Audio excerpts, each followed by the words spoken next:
শীতের সময় ছাদ বাগানে নানা ধরনের গাছে বিশেষ করে সাইট্রাসের গাছগুলোতে বিভিন্ন ধরনের ফুল গাছগুলোতে আমরা বিভিন্ন ধরনের পিজিআর ব্যবহার করি। ছাদ বাগানে যত ধরনের পিজিআর থাকে তাদের মধ্যে অত্যন্ত পরিচিত একটি পিজিআর হলো মিরাকুলান।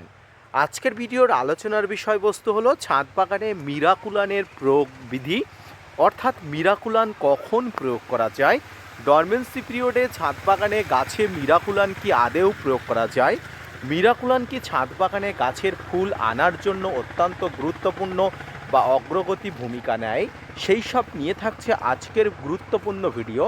পাশাপাশি মিরাকুলানের ব্যবহারের ফলে ছাদ বাগানের গাছে কি কি খারাপ এবং কি কি ভালো হতে পারে সব কিছু নিয়ে থাকবে আজকের গুরুত্বপূর্ণ ভিডিওটি। না স্কিপ করে কন্টিনিউ করো।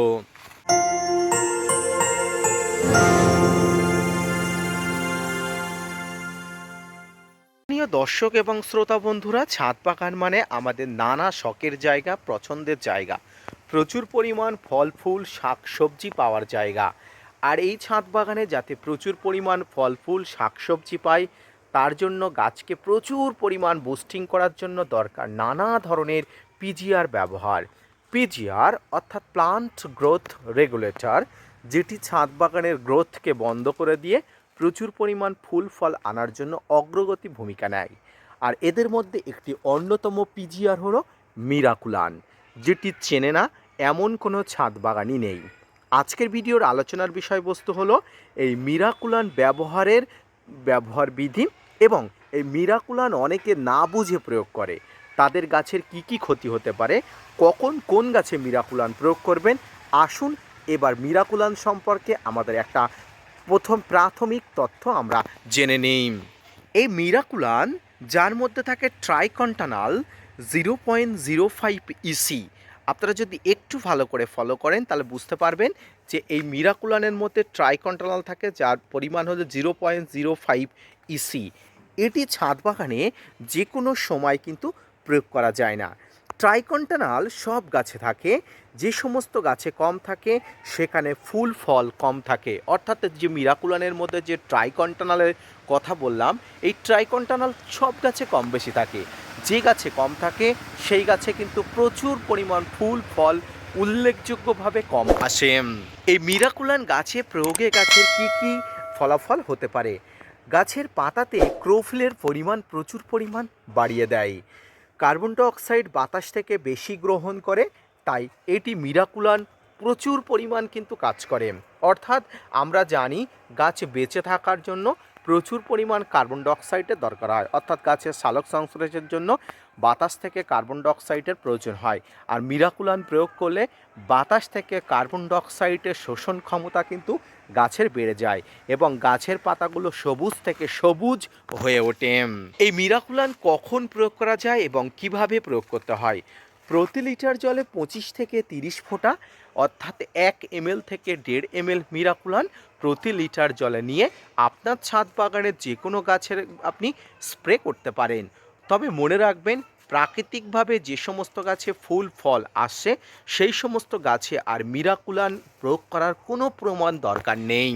ছাদ বাগানে মিরাকুলান যে কোনো গাছে প্রয়োগ করা গেলেও কিছু ক্ষেত্রে মিরাকুলানের ব্যবহার বিধি আপনাকে মেনে চলতে হবে।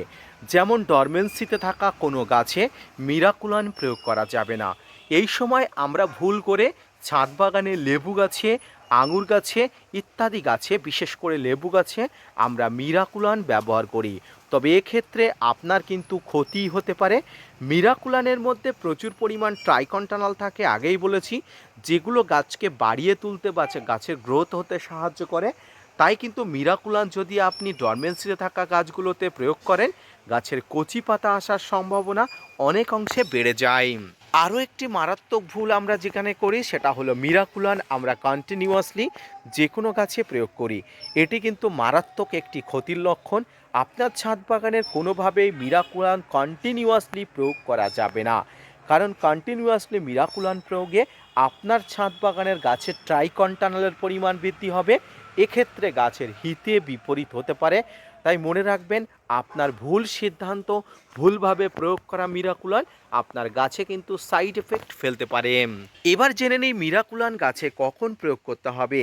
1 বছরের পুরনো গাছে ফুল এবং ফল না এলে, দীর্ঘদিন ধরে গাছের আপনি পরিচর্যা করছেন, এই পরিচর্যা করার ফলে আপনার গাছে ফুল এবং ফল না আসলে সেক্ষেত্রে আপনি মিরাকুলান প্রয়োগ করতে পারেন। তবে মনে রাখবেন, মিরাকুলান প্রয়োগের একটা নির্দিষ্ট মাত্রা আছে, একটা নির্দিষ্ট গ্যাপ আছে।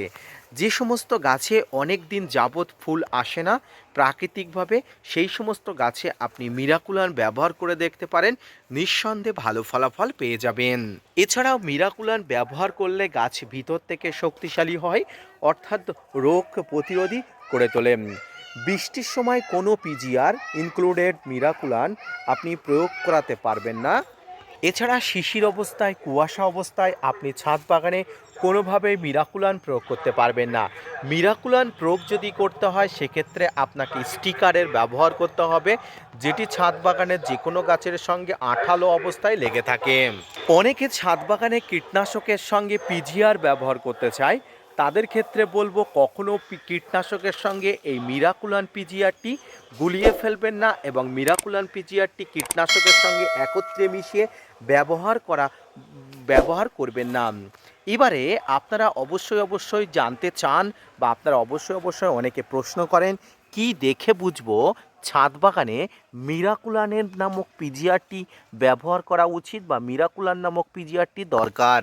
যখন যে কোনো গাছে কচি পাতা আসবে, সেই কচি পাতাগুলো দেখেই কিন্তু আপনাকে প্রথম মিরাকুলান প্রয়োগ করতে হবে। এই মিরাকুলানগুলো প্রয়োগ করা মানে ছাদ বাগানে গাছে প্রচুর পরিমাণ ফুল আসার জন্য গাছকে উত্তেজিত করে তোলা।